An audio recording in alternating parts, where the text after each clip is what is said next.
राम जैसा कोई हो भी नहीं सकता, तो रावण जैसा कोई शत्रु भी नहीं हो सकता। राम अगर मर्यादित हैं, राम इस देश की दुनिया के मानवों की आचार संगता है, रावण जैसा शत्रु भी नहीं हो सकता।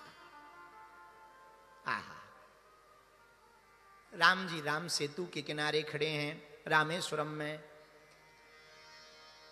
जामवंत जी को बुला करके कहा, दक्षिण में एक रामायण है कम्बन रामायण, क्या अद्भुत वर्णन है कम्बन रामायण में। राजा कम्ब ने लिखा, सम्राट चक्रवर्ती राजा कम्ब का लेख है, बड़ा प्यारा लेख है। राम जी खड़े हैं समुद्र के किनारे। राम जी ने अपने मंत्री जामवंत से कहा कि हमारा मन है लंका में प्रवेश करने के पहले भगवान शंकर की प्राण प्रतिष्ठा की जाए, और प्राण प्रतिष्ठा करके भगवान शंकर को विराजमान करके विजय प्राप्ति का आशीर्वाद लेकर के लंका में जाया जाए। और हमें भरोसा है हे जामवंत, अगर ऐसा होगा तो हम लंका से विजय प्राप्त करके ही आएंगे। तो जामवंत जी ने कहा, देरी किस बात की भगवान, कर दो प्राण प्रतिष्ठा। पर राम जी बोले, एक दिक्कत है। बोले कौन सी दिक्कत? बोले हम हैं जंगल में, सबसे बड़ी दिक्कत यह है कि यहां ब्राह्मण कौन होगा, पूजा कौन करवाएगा? और पूजा करवाने वाला ऐसा चाहिए जो परम सैव्य हो, शंकर जी का उपासक हो, तभी वो शंकर जी की ठीक से पूजा करवा पाएगा। और सुनो, हम हैं वैष्णव, सैव्य भी हो पर वैष्णव परंपरा को भी मानता हो। अब कौन ऐसा हो सकता? तो जामवंत जी बोले, अब हम लोगों में से तो कोई ऐसा है नहीं, बाहर का पता नहीं, आप बताओ तो हम ढूंढ सकते हैं, ला सकते हैं। राम जी बोले, एक है पर जरूरी नहीं वो आ जाए। जामवंत जी बोले, कौन? तो राम जी मुस्कुराते हुए बोले कि वो है लंका का राजा रावण। और जामवंत, बुरा ना मानो तो तुम एक काम करो, एक बार जाओ प्रस्ताव लेकर, आचार्यत्व का प्रस्ताव स्वीकार करे, ब्राह्मणत्व का प्रस्ताव स्वीकार करे, रावण को ऐसा बोलो, क्योंकि वो कर्मकांडी है और व्यक्ति अपने कर्तव्य के पलायन से कभी भी विमुख नहीं हो सकता। हमें रावण पे इतना भरोसा है। तो जामवंत जी ने कहा, महाराज बुरा ना माने तो एक बात पूछे, हाँ ये स्थापना किसके लिए कर रहे? बोले लंका में विजय प्राप्ति के लिए। और रावण रहता कहां है? बोले लंका में। बोले लंका किसकी? बोले रावण की। तो बोले क्या वो मूर्ख है क्या कि अपने ही हराने के लिए वो आशीर्वाद देने आएगा? राम जी बोले, जाके तो देखो। और जामवंत जी गए, राजा कम्ब लिखते हैं कि जामवंत जी गए, और जैसे ही गए तो रावण तो त्रिकालज्ञ था, उसे पता लग गया। तुरंत मंत्रियों को कह दिया, सुनो वो जो जामवंत जी आ रहे हैं वो हमारे रिश्ते में पितामह लगते हैं, साथ सम्मान सहित हमारे पास ला।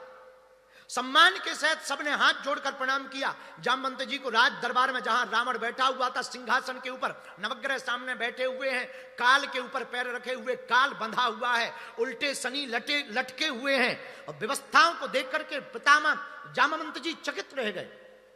रावण विशालकाय शरीर वाला, चलत दशानन डोलत अवनी, रावण बैठा है। और जैसे ही रावण ने जामवंत जी को देखा, जामवंत जी ने रावण को देखा, दोनों ने अभिवादन किया और रावण ने प्रणाम किया। आओ भगवान, आओ पितामह भगवान, आओ आओ। कैसे आना हुआ? तो जामवंत जी बोले, रावण हमने सुना है कि तुमसे बड़ा कोई सैव्य नहीं है, और सच भी है, परम सैव्य हो तुम। और हमारे जो स्वामी है ना श्री राम, उन्होंने भगवान शंकर के प्राण प्रतिष्ठा का संकल्प लिया है, और हमारा और उनका मंतव्य है कि उस प्राण प्रतिष्ठा के आयोजन का कार्य आपके हाथों से, आप उसको पूर्ण करवाओ। तो अब रावण से जरा सीखना, क्या गजब का था रावण। मुस्कुराता हुआ कहता है, क्या तुम्हारे जो स्वामी राम हैं वो लंका के राजा रावण को हराने के लिए शंकर जी की प्राण प्रतिष्ठा करवा रहे हैं? जामवंत जी बोले, ठीक पहचाना। धीरे से रावण कहता है, क्या वो लंका पर विजय प्राप्त करने के लिए भगवान शंकर की प्राण प्रतिष्ठा करवा रहे? जामवंत जी कह रहे हैं, ठीक पहचाना। रावण कहता है कि सुनो, अब मैं आचार्य हूं, और आचार्य का कर्मकांडी ब्राह्मण का धर्म है कि कोई द्वार पर यजमान आ जाए तो उसे निराश नहीं भेजना चाहिए। जाओ तुम अपने स्वामी राम से कह देना, मैं राजा लंका का रावण, आचार्य महापंडित रावण, तुम्हारे स्वामी राम की प्राण प्रतिष्ठा में आऊंगा। जामवंत जी जाने लगे, सब लोग चौंक गए, बोले गजब का है राजा। जब जाने लगे तो धीरे से रावण ने पूछा, एक बात बताओ पितामह जामवंत जी, हमारे यजमान के पास सामग्री तो पूरी है, कोई कमी तो नहीं है। जामवंत जी भी शब्दों के बड़े खिलाड़ी थे, हाथ जोड़ के बोले और तो सब सामग्री है, बस घरवाली कोई लंका का राजा हरण करके ले गया, घरवाली नहीं है, बाकी पूरी व्यवस्था है। तो रावण के शब्द सुनना, क्या गजब का रावण है। रावण मुस्कुराते हुए कहता है, पितामह चिंता ना करना, हमारे यजमान से कह देना कि भले ही हम कुछ देर के लिए लंका के राजा रावण से उधार मंगा करके लाएंगे उनकी धर्म पत्नी को, पर वो जिम्मेवारी आचार्य की होती है कि कोई सामग्री की कमी पड़े तो आचार्य का धर्म है कि यजमान के उस यज्ञ में सामग्री की पूर्ति करवाना। और सुनो, पहुंचो, प्रातः काल ब्रह्म मुहूर्त का है, प्राण प्रतिष्ठा का समय, आप तैयारी करो, हम आते हैं। इधर रावण ने खबर भेजी अशोक वाटिका में माता जानकी जी के पास में, तुरंत अपने पुत्र मेघनाद को बुलाया। मेघनाद से कहा, सुनो, जाकर के किशोरी जी से कहो, श्री जानकी जी से, सीता से, कि तुम्हें हमारे साथ चलना है और तुम्हारे पति ने प्राण प्रतिष्ठा समारोह रखा है। और कथा कहती है कम्मन रामायण की कि रावण अपने विमान पर जानकी जी को लेकर के गया और समुद्र के किनारे उतरा तो भगवान राम ने रावण को आते ही देखकर दंडवत प्रणाम किया, क्योंकि आचार्य को प्रणाम किया। और जैसे ही प्रणाम किया तो शब्द सुनना रावण के, विजयी भवा, विजयी हो, यशस्वी हो, कहो यजमान राम तैयारी पूरी है। राम जी रघुनाथ जी कहते, हां तैयारी पूरी है, पर धीरे से बोले बस जोड़ा नहीं है। तो रावण भी इशारे में कहता है, हम उधार उठा करके ले आए लंका के राजा रावण से, क्योंकि अभी आचार्य पंडित महापंडित रावण है, लंका के राजा रावण से उधार ले आए, जाओ साथ सम्मान सहित लेकर आओ। श्री किशोरी जी उतरी, भगवान ने प्राण प्रतिष्ठा की, भगवान शंकर प्रकट भय प्राण प्रतिष्ठा के मध्य में। रावण ने नाम रखा, नामकरण करने के बाद जैसे ही जाने लगे तो राम जी ने हाथ जोड़े, हे आचार्य, हम वनवासी, दक्षिणा देने योग्य हमारे पास कुछ नहीं, फिर भी जो आचार्य की आज्ञा होगी आपका यजमान यथोचित स्थिति अनुसार दक्षिणा देने की सामर्थ्यता करेगा और सेवा करेगा, आप आज्ञा करें। आचार्य पंडित रावण भी मुस्कुराता हुआ कहता है, राम हमें पता है अभी तुम्हारे पास कुछ नहीं, राम तुम वर्तमान में हमारे यजमान हो, पर हमें पता है कि तुम कौन हो। एक काम करना, जब मेरी मृत्यु हो तो मुझे दक्षिणा में यही चाहिए, तुम मेरे सामने खड़े रहना,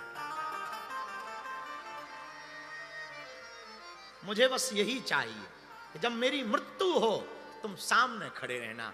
भगवान श्री राम की आंखों में भी आंसू आ गए। ऐसा रावण, इतना महापंडित रावण, मेरे पागलो, हम रावण के पक्षधर नहीं है कि तुम कल से रावण की पूजा करने लगो। ये भी गलती मत करना कि हमारी कथा सुन के तुम कहो कि जब रावण इतना महान था तो कल से ही तुम स्टैचू शुरू कर दो। नहीं नहीं, जलाया ही जाना चाहिए। पर हम एक बात के बिल्कुल भी पक्ष में नहीं है कि तुम रावण को हर साल जलाते हो। दशहरा आता है, लोग कहते हैं अंदर के बुराई रूपी रावण को मारो। हमारा सोचना थोड़ा उल्टा है। मेरे पागलों, आज रामनवमी है, हम तुमसे कहते हैं रावण को मारने में अपनी ऊर्जा क्यों लगानी है, राम को जगाने में अपनी ऊर्जा लगानी चाहिए।